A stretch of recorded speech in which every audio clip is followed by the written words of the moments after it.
Firearms are now the leading cause of death among children in America. So just imagine that, right? The most likely reason that your child is going to die in this country is at the hands of a gun. In light of that, what you can do as a parent is just have the conversation. Simply ask if there's an unlocked gun in the house.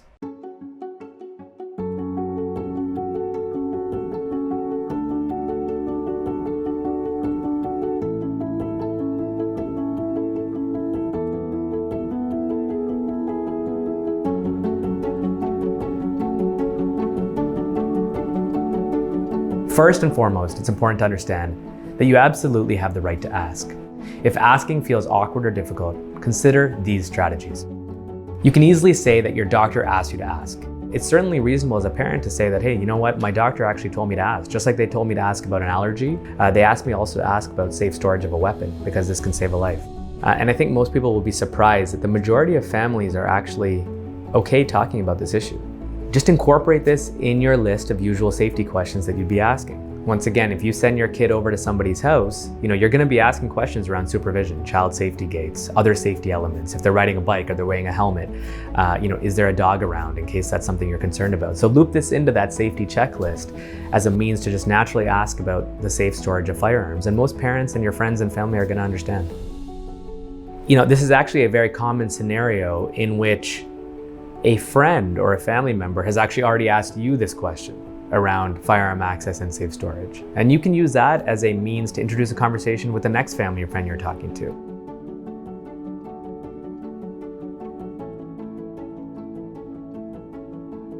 The purpose of asking the question in the first place is to, of course, get a sense of whether or not there are firearms in the household. So if a family answers yes, the follow-up question there is that gun locked up?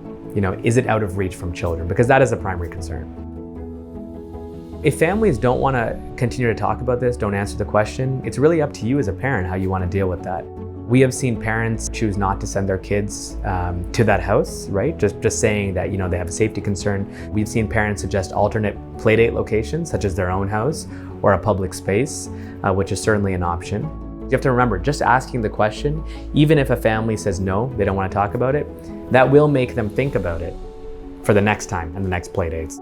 But part of this conversation is also to really sustain dialogue on the fact that gun violence is something that happens in all our communities every single day. Mass shootings represent less than 1% of all gun violence in this country, right? If you look at other elements of gun violence, so firearm-related unintentional injury, homicide and suicide, hundreds of Americans are dying every day as a result of this, right here in our backyard.